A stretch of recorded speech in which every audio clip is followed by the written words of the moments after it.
Hello viewers! Before we end this year, I would like to show you again 5 out of 10 best bike restorations of 2021. So sit back and enjoy!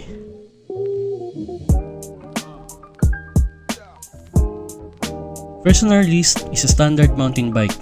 To be honest with you, I have no idea if the brand and model is the BAM projectile as I searched for it, but I decided to maintain the brand as it was written. This is a standard type of bike as you can see with the headset and brakes. But no mistake, it has an alloy frame so it's light compared to some vintage models. The group set used is donated by Lawrence Oriao, and the paint used is combination of Samurai Yamaha Red and Silver Grey, which is also donated by 1142 Trading. Number 4. The Lontian Bike Project. The model of this road bike is Sanpid AMG 300, which you can see in the market around 4 years ago, so it's not quite old but it hasn't been used for around 2 years. So we decided to replace the moving parts and repaint the frame with the owner's preference, the combination of samurai leaf and fluorescent green. You can see some interesting marks like the baybayin text meaning Lontian and a bit of vector leaf which makes the design more of a nature theme.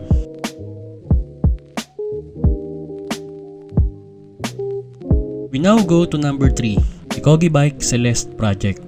More and more viewers ask the name of the color used in this restoration. The color is Celeste, Cyan or Bianchi. The model of this bike is Strings Drive 1.0, year 2016. As you'll notice that the Shimano Claris is an old model. This is actually my own road bike which I currently use for my fast long rides. I decided to put the Coggie bike text in the frame as a flagship of our YouTube channel. But before I forgot, the spray paint I used is One Take Emerald.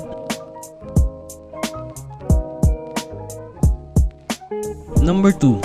The Orange and Green Bike Theme Restoration.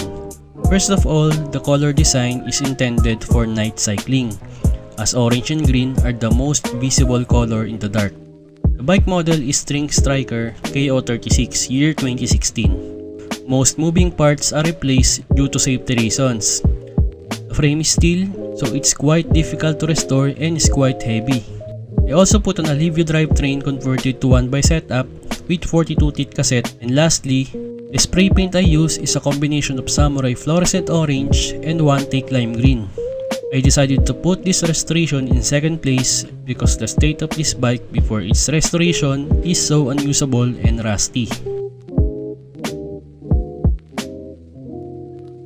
First and top one on our list is the Santour Vintage road bike. The spray paint I used on the frame is One Take Emerald, and I matched it with brown saddle and bar tape with white 27x138 tires, which make it look like a good looking vintage model.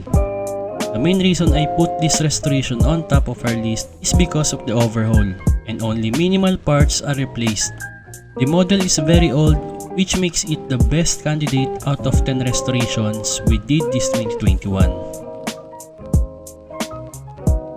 That sums up our 5 best restorations of 2021. May your New Year celebration be full of prosper. I wish you good joy this coming year amidst all challenges in life. If you want to be updated with our incoming restoration this 2022, subscribe and hit the notification bell. That's all. Happy New Year!